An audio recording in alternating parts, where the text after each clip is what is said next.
Durante la cena, mi papá anunció: tu sobrina es la única que logrará algo en la vida, no como tu hijo. Todos se rieron, pero mi hijo de 8 años no. Simplemente respondí: genial. Entonces dejaré de pagar su matrícula de $1,600. Mi hermana se quedó helada. Mi papá me agarró del brazo y susurró: por favor, aquí no. Se suponía que era una cena familiar, solo una tranquila noche de domingo en casa de mis padres, para celebrar el cumpleaños de mi mamá. Horneé un pastel de zanahoria. Eli lo llevó con orgullo a la cocina cuando llegamos, y recuerdo haber pensado que, tal vez, todo estaría bien. Solo sonríe y aguanta por unas horas. Mantén la paz. Mi hermana, Aarón, ya estaba allí, sentada como siempre lo hace, la favorita, en la cabecera de la mesa, incluso cuando no es su casa. Su hija, Ava, estaba a su lado, con un vestido de volantes y perlas. Tiene 9 años, y ya tiene una agenda más apretada que la de un político. Ballet, violín, fútbol, y ahora también una clase de programación. Nunca termina. Eli tiene 8. Le gusta dibujar monstruos. Le encanta aprender sobre tiburones y volcanes. Es curioso, de una manera tranquila. Y quizás eso no es algo que puedas presumir en una cena, pero yo veo cómo piensa, la forma en que funciona su cerebro. Él es mi mundo entero. La cena empezó como de costumbre. Mi mamá, hablando de sus vecinos. Aarón, presumiendo del último recital de Ava, de cómo su instructor dijo que es superdotada, de cómo están pensando en conseguirle un entrenador privado. Yo asentía mientras escuchaba. No dije mucho. Ya me he acostumbrado a ello, a la forma en que todos actúan como si la hija de Aarón fuera de la realeza, y el mío solo estuviera de relleno, en un segundo plano. Pero entonces, mi papá levantó su copa. Empezó lentamente, agradeciéndonos por venir, diciendo lo orgulloso que está de todos nosotros. Luego, se giró hacia Ava y le dedicó esa mirada, como si ella fuera la reencarnación de Einstein y Misty Copeland en una sola persona. Dijo: tu sobrina es la única que realmente logrará algo en la vida. Me miró directamente. No como tu hijo. Todos se rieron. No de forma incómoda, ni con duda. Fuerte. Risas de verdad. Aarón soltó una carcajada. Mi mamá ni siquiera parpadeó. Ava se rió tontamente, como si no lo entendiera, pero río de todos modos. Eli me miró. Nunca olvidaré eso. No lloró. No dijo nada. Pero sus ojos cambiaron. Es la única forma en que puedo describirlo. Cambiaron. Dejé mi tenedor en la mesa y miré a mi papá. Genial, dije. Entonces dejaré de pagar su matrícula de $1,600. Se hizo un silencio sepulcral. Así de repente. Se podía oír el tic-tac del reloj detrás del refrigerador. Aarón parpadeó, como si no me hubiera oído bien. Mi mamá abrió la boca, y luego la volvió a cerrar. Mi papá se inclinó hacia mí y me agarró del brazo. No lo miré, pero le oí susurrar: por favor, aquí no. Así que, no dije nada. Aarón se reclinó en su silla y me dedicó una media sonrisa. Vamos. No se trata del dinero. Se trata de criar hijos para que realmente hagan algo. Ava tiene empuje. Tu hijo, simplemente, va por ahí flotando. Podía sentir los latidos de mi corazón en la mandíbula. Miré a Eli de nuevo. Estaba mirando la servilleta en su regazo, como si deseara que se lo tragara entero. Me levanté. Nos vamos, dije. Eli se levantó sin decir palabra. Mientras me daba la vuelta, oí a mi mamá murmurar: ahí va otra vez. Siempre tan dramática. Aarón se rió. Dejamos el regalo sobre la mesa. No me despedí. Salimos y no miramos atrás. Esa noche, Eli se metió en mi cama después de la medianoche. Susurró: soy raro porque no me gustan los deportes. Le dije que no. Le dije que era increíble, y lo decía en serio. A la mañana siguiente, entré en el portal de pagos de la escuela y cancelé la transferencia recurrente de la matrícula. No le dije una palabra a nadie. Ni a mi hermana, ni a mis padres. No llamaron. Ni siquiera enviaron un mensaje. Todavía no. Pero lo harían. Y cuando lo hicieran, no sería para disculparse. Sería para entrar en pánico. Los primeros días después de la cena fueron silenciosos. Demasiado silenciosos. Ningún mensaje sarcástico de Aarón. Ninguna llamada pasivo-agresiva de mi mamá. Ni siquiera una críptica cita bíblica reenviada por mi papá, que suele ser su forma de intentar hacerme sentir culpable. Era como si todos hubieran decidido guardar silencio a la vez. Pero yo sabía que ese silencio no era paz. Era la calma antes de la tormenta. La matrícula vencía el jueves. La había estado pagando cada mes, puntualmente, durante más de un año. $1.600 para la elegante escuela privada de Ava, más extras al azar que Aarón me solicitaba por Venmo, como si yo fuera una billetera andante. Nunca fue oficialmente mi responsabilidad, pero de alguna manera, después de que el marido de Aarón fuera despedido, me ofrecía ayudar, y ellos simplemente nunca dejaron de permitírmelo. Pasó el jueves. No salió nada de mi cuenta. Ningún mensaje frenético, ningún agradecimiento incómodo. Solo esa clase de silencio que se produce cuando alguien está esperando a ver si vas de farol. No iba de farol. El viernes por la mañana, mientras preparaba el almuerzo de Eli, mi teléfono vibró. Era Aarón. Oye, creo que la escuela se equivocó con la matrícula de Ava. Dicen que no se procesó el pago. La dejé en visto. Terminé de cortar las rodajas de manzana de Eli, lo llevé a la escuela, y finalmente, horas después, respondí. No. La cancelé. Pasaron 3 minutos, y luego llegó su siguiente mensaje. ¿Estás bromeando, verdad? Por lo que dijo papá. Obviamente solo estaba bromeando. No respondí. 10 minutos después, otro mensaje. ¿En serio estás castigando a una niña por una broma estúpida? Madure. Para el almuerzo, ya tenía 5 llamadas perdidas de ella, 2 de mi mamá, y una de mi papá, lo que sabía que era grave porque él nunca llama, a menos que algo esté realmente roto o alguien haya muerto. Luego llegó el mensaje de mi mamá. Corto y empapado de culpa. ¿Podemos hablar? Sabes que la educación de Ava es importante. Aarón está pasando por mucho. Ese casi me hizo reír. Aarón pasando por mucho es el código para Aarón gastó demasiado en retiros de yoga otra vez. Y como de costumbre, se esperaba que yo tapara el agujero financiero, sin hacer preguntas. A las 5 de la tarde, mi mamá estaba en mi puerta, con una bolsa de compras que fingió que era para mí, aunque en su mayoría eran porquerías que Eli ni siquiera come. La dejé pasar. Se sentó como si fuera una visita casual, y luego fue directo al grano. Dijo que estaba siendo mezquina, que Ava no debería sufrir porque yo me sentí insultada. Que este tipo de rencor no era saludable. Luego vino la parte que realmente me molestó. Seamos honestos, As. A ti no te falta nada. Tienes un buen trabajo, sin hipoteca, sin marido, nadie a quien mantener más que a ti misma y a Eli. Aarón está criando a 2 hijos, y sabes que Ava es superdotada. Ella necesita esta escuela. Le pregunté una sola cosa. ¿Por qué siempre soy yo la que paga por las cosas que ella necesita? Parpadeó, y luego me dirigió esa mirada, como si sintiera lástima de mí por no entender cómo funcionan las familias. Cuando se fue, le dio un beso en la cabeza a Eli, no me miró, y dijo, espero que entres en razón antes de empeorar las cosas. Esa noche, mi papá llamó. Contesté. No gritó. No sonaba enojado. Eso lo hizo peor. Dijo que estaba siendo irrespetuosa. Que estaba dejando que un momento infantil arruinara los lazos familiares. Usó la palabra vengativa. Dijo que Eli crecería viéndome alejar a las personas más cercanas a nosotros, y que estaba dando un mal ejemplo. Le pregunté si de verdad pensaba que lo que dijo en la cena fue inofensivo. Hizo una pausa, y luego dijo, era una broma. Si no puedes soportar una pequeña broma, quizás no eres tan fuerte como crees. Colgué. Pasó el sábado.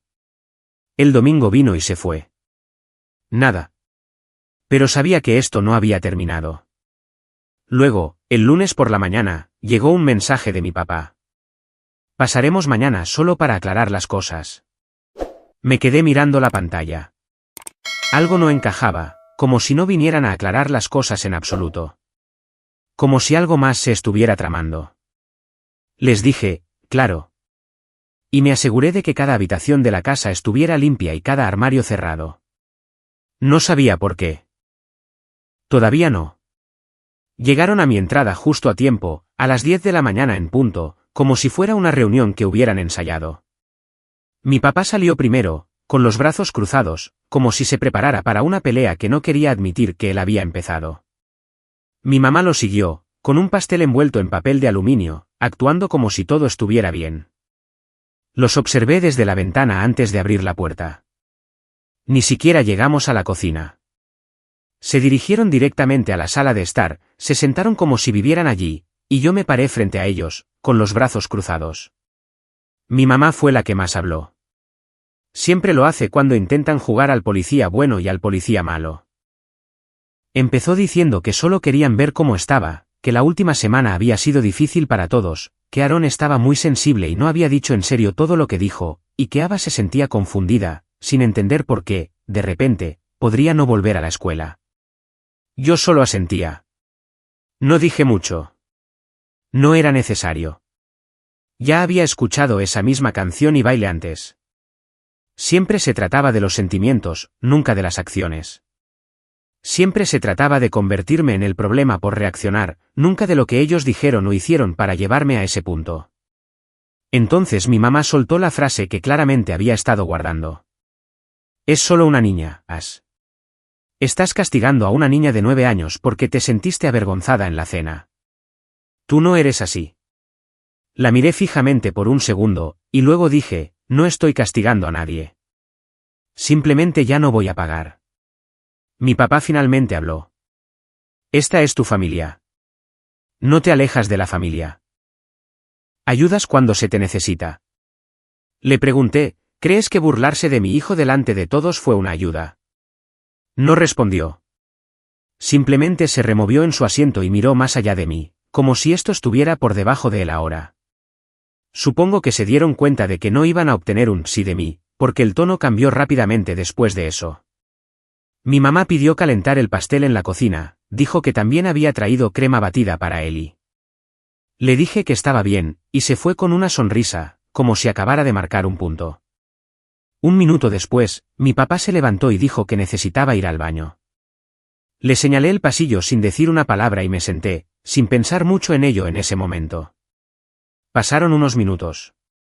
Y entonces, algo hizo clic. La luz del baño no se había encendido. La puerta no estaba cerrada. Me levanté y caminé por el pasillo. No estaba en el baño. Estaba en mi habitación. El cajón de mi cómoda estaba abierto.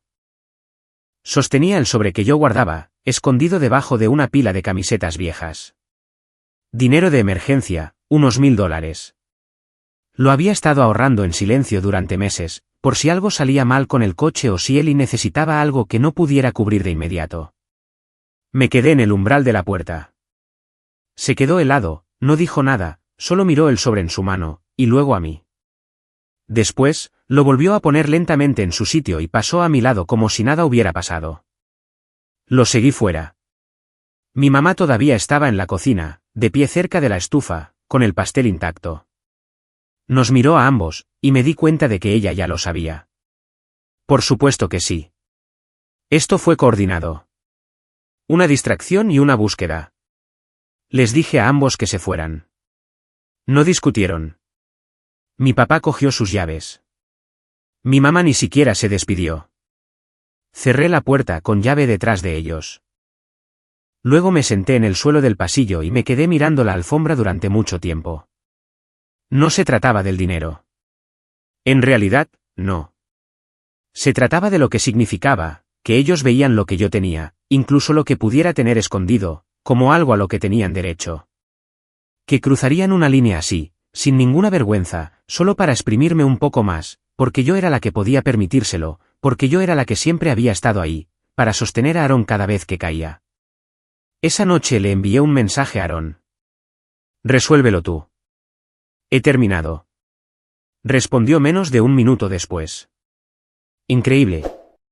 ¿En serio vas a dejar que una niña sufra solo para demostrar un punto por una broma? Siempre supe que eras celosa, pero esto es un nuevo nivel de bajeza. No respondí. En lugar de eso, entré en la habitación de Eli. Estaba dormido, enredado en su manta, con una mano apoyada en su cuaderno abierto. Tiburones, otra vez. Había dibujado un gran tiburón blanco con un bocadillo de diálogo saliendo de su boca. Dentro decía, no te metas con mi mamá. Me senté en el borde de su cama y le hice una promesa, allí mismo, en la oscuridad. No dejaría que tocaran ni una parte más de nuestra vida. Ni con culpa, ni con vergüenza, ni con ataques furtivos o visitas falsas. Que ellos mismos se las arreglaran para pagar la matrícula de su perfecta y dorada nieta. Si querían a alguien que invirtiera dinero en su futuro, podían abrir sus propias billeteras. Porque la mía estaba cerrada. No lo planeé. Me desperté esa mañana, le preparé el desayuno a Eli, empaqué su almuerzo, y estaba a mitad de doblar la ropa cuando algo dentro de mí simplemente hizo clic. Como si de repente necesitara quitarme ese peso de encima. No más tarde, no eventualmente, sino ahora. Así que, me subí al coche y conduje hasta la casa de mis padres. No envié mensajes, no llamé. Sabía que Aarón no estaría allí. Los martes siempre eran la combinación de práctica de fútbol y tutoría de ABA, esas que yo solía financiar sin siquiera pensarlo. La ironía no se me escapaba. Finalmente, iba al lugar donde toda la culpa había echado raíces, y ella estaría por ahí, pateando balones y practicando palabras de vocabulario que probablemente yo pagué el semestre pasado. Mi mamá abrió la puerta y actuó como si yo fuera una visita sorpresa que pasaba a tomar el té. Dijo, vaya, mira quién finalmente entró en razón. Pasé a su lado sin decir una palabra y entré en la cocina. Mi papá estaba en la mesa, bebiendo café y mirando su iPad. No levantó la vista, solo dijo, ya era hora. Dijo, superemos todo esto. Me quedé de pie. Estoy aquí por mis llaves de repuesto. Eso le hizo levantar la vista. Mi mamá, desde atrás, hizo un pequeño ruido, una mezcla de decepción e incredulidad, como si acabara de patear a un cachorro. No puedes hablar en serio, dijo. Ashley, no seas dramática. Me giré y la miré. ¿Dónde están? Parpadeó, luego se cruzó de brazos y se quedó allí de pie.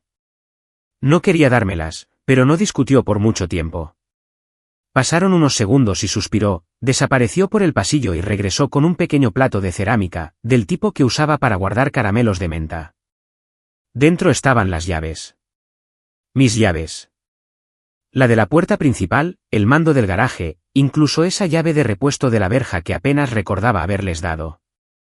Las tomé. No quiero que vuelvan a entrar sin permiso. Ni para sorpresas, ni para favores, nunca más. Mi papá se levantó entonces. ¿Así que eso es todo? ¿Una cena y desechas a toda tu familia? No solo insultaste a mi hijo, dije. Lo humillaste. Te reíste en su cara. Y luego, cuando eso no fue suficiente para que entendieras el mensaje, viniste a mi casa e intentaste robarme. ¿Crees que necesitamos tu pequeño fondo para emergencias?, espetó. Eso no fue robar. Estaba comprobando si tenías algo de sobra. Siempre has ayudado. Ese es el problema, dije. No es ayuda si se espera que yo dé. Eso es simplemente explotación. Me miró como si no pudiera creer que lo estuviera diciendo en voz alta. Mi mamá intervino entonces, como si intentara suavizar las cosas. No tienes que convertir esto en una guerra, Ashley.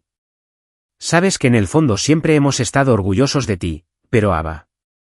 Ella simplemente se esfuerza más. Tiene metas. No es pasiva como Eli. Pasiva como Eli, repetí.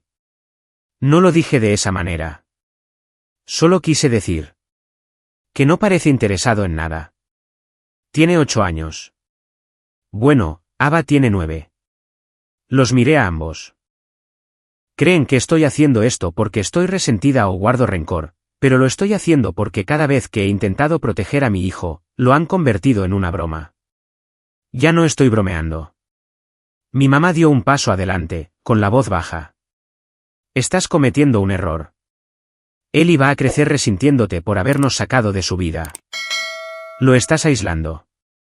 Lo estás criando para que crea que no tiene familia. No respondí a eso. Me di la vuelta y caminé hacia la puerta. Cuando estaba a punto de irme, mi papá murmuró, «Te arrepentirás de esto. Un día volverás. Siempre lo haces». Me detuve. Solía hacerlo. Ya no más. Luego tomé las llaves, salí y no miré atrás. Más tarde esa noche, recibí una notificación. Aaron había publicado algo en Facebook.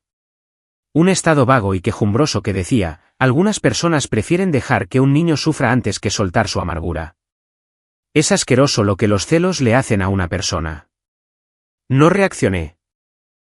Pero luego, 10 minutos más tarde, recibí un mensaje de texto de ella. Me dijeron que te llevaste las llaves. ¿Así que esto es realmente lo que quieres? ¿Volverte completamente loca y quemarlo todo? Luego otro. Disfruta de tu pequeña y tranquila vida. Serás olvidada antes de que Ava llegue a la secundaria. Ese se quedó conmigo. No porque doliera, sino porque me di cuenta de que para ellos, mi silencio, mis límites, e incluso mi amor por mi hijo, todo ello era olvidable si no los beneficiaba. Sin embargo, tenían razón en una cosa. A partir de ahora todo estaría en silencio. Porque no iba a responder otro mensaje. No iba a enviar otro cheque. Y, desde luego, no iba a volver. Después de que salí de su casa con mis llaves, pensé que eso sería todo. De verdad lo creí. No que se disculparan, no era tan ingenua, pero supuse que al menos se alejarían, lamerían sus heridas y susurrarían sobre mí a mis espaldas durante unas semanas. Pensé que el mensaje había sido lo suficientemente claro. Había terminado. Terminado de jugar su juego, terminado de limpiar los desastres de Aaron, terminado de fingir que todavía éramos una familia solo porque compartíamos ADN. Pero, al parecer, ellos no habían terminado conmigo. Al principio, solo fue ruido.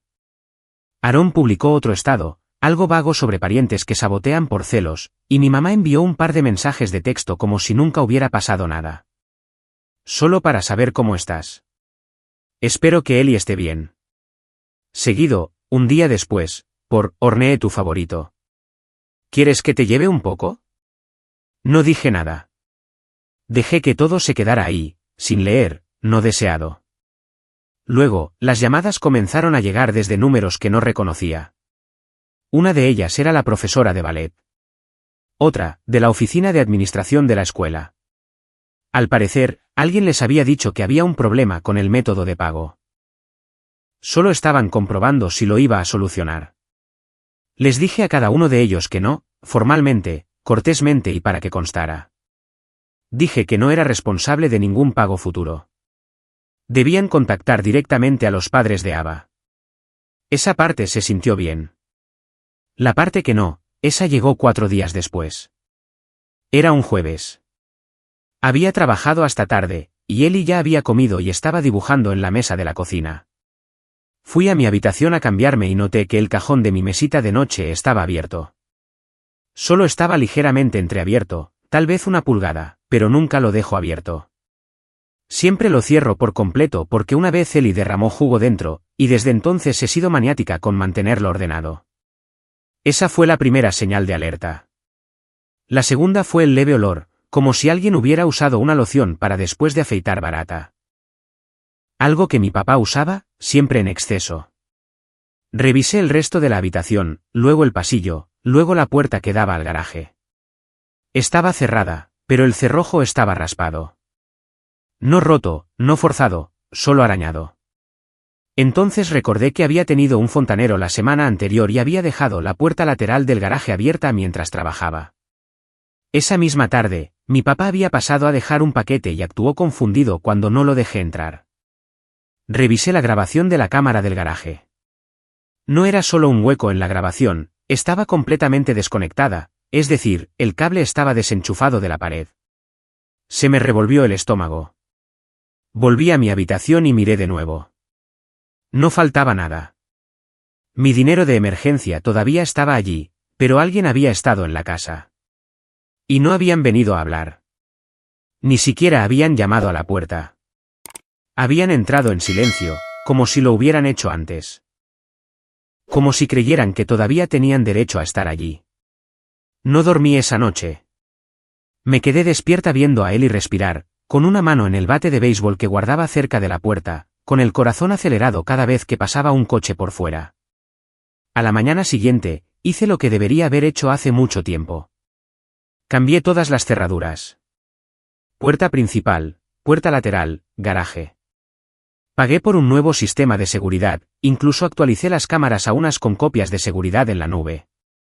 Luego llamé a la escuela, al estudio de ballet y al tutor de nuevo, solo para asegurarme de que habían actualizado sus registros.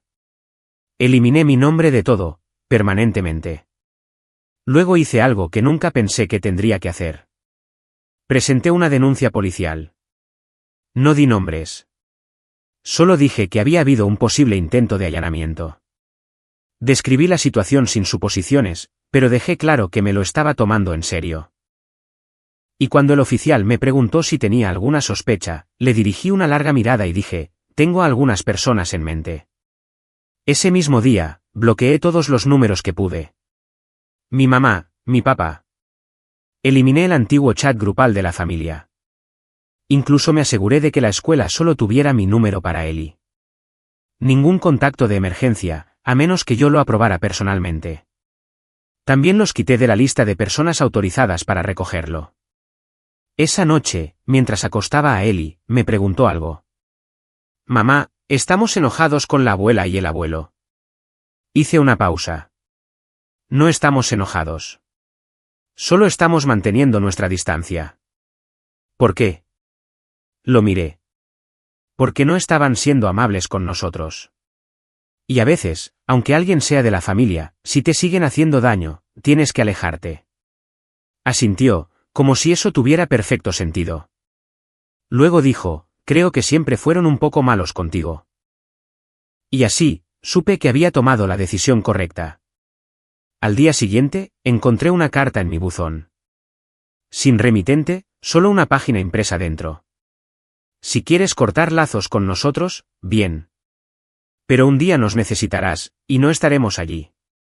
Ellie crecerá sabiendo que tú alejaste a la única familia real que tenía. Sin nombre, pero no lo necesitaba. La leí una vez, luego la quemé en el fregadero de mi cocina y la vi convertirse en cenizas. Finalmente lo habían dejado claro. Allí no había amor, solo expectativas, control y manipulación, disfrazados de tradición. Así que hice lo que no esperaban. Los dejé ir. No con un discurso, no con otra pelea, sino en silencio, por completo y para siempre. No me sentí más ligera de inmediato. Esa es la parte que nadie te cuenta. Cortar con personas tóxicas, incluso cuando es lo correcto, no trae un alivio instantáneo. Viene en oleadas. Algunas son tranquilas, otras te dejan sin aliento. Hubo días en los que me cuestioné a mí misma, me pregunté si había ido demasiado lejos. Pensé si Ellie crecería y preguntaría por qué apenas conocía a su familia extendida. Pero entonces, algo pequeño sucedía. Encontraba un dibujo que Ellie había hecho, pegado en el refrigerador, o lo oía decirle a su amigo que su mamá era su persona favorita en el mundo, y recordaba exactamente por qué lo había hecho. Pasaron algunas semanas. Sin cartas, sin correos electrónicos, sin nadie que pasara por casa. Aaron nunca se disculpó. Mis padres nunca volvieron a contactarme, ni siquiera para el cumpleaños de Ellie, con el que solían obsesionarse, principalmente para aparentar. No enviaron una tarjeta. Ni siquiera fingieron que les importaba. Pensé que tal vez se pondrían en contacto a través de otra persona, como uno de los primos o un viejo vecino. Pero no, fue como si me hubieran borrado por completo de sus vidas. Eso debería haber dolido más de lo que dolió. Pero no dolió. Simplemente demostró lo que ya sabía, solo me querían cuando era útil. Ellie preguntaba por ellos cada vez menos. A veces mencionaba a Ava, generalmente cuando algo le recordaba las cosas que solíamos hacer con ella. Kits de ciencia, proyectos de arte, visitas grupales a museos. Nunca le hablé mal de ninguno de ellos. Solo le decía que las cosas cambian, y que algunas personas no permanecen en tu vida de la manera que esperas. Una noche, un mes después de todo, lo estaba arropando cuando dijo, «Me gusta nuestra casa ahora». Le pregunté a qué se refería. «Es más tranquila. Como si nadie fuera a entrar y a ser malo contigo». Eso casi me rompió. Me senté con él durante mucho tiempo después de que se durmiera. Pensé en todo.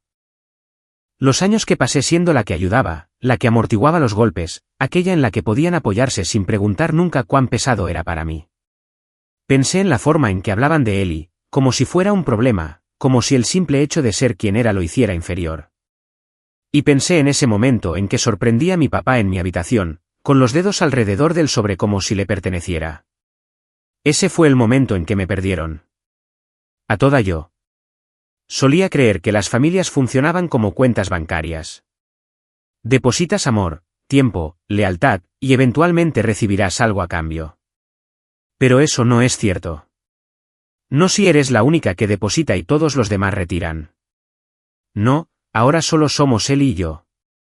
He empezado a presupuestar mejor. No solo con el dinero, sino con mi energía. Digo no más fácilmente. No me siento culpable cuando pongo límites. No me inmuto cuando alguien dice que la familia siempre debe ser lo primero.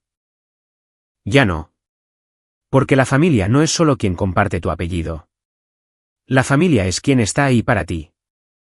La familia es quien no pregunta qué puedes dar, sino que también da.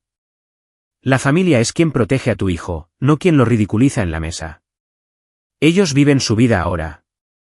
Me entero de cosas a través de amigos en común. Al parecer, Aarón se queja a todo el mundo de cómo abandoné a Ava. Mi mamá le dice a la gente que me volví fría después de conseguir algo de dinero.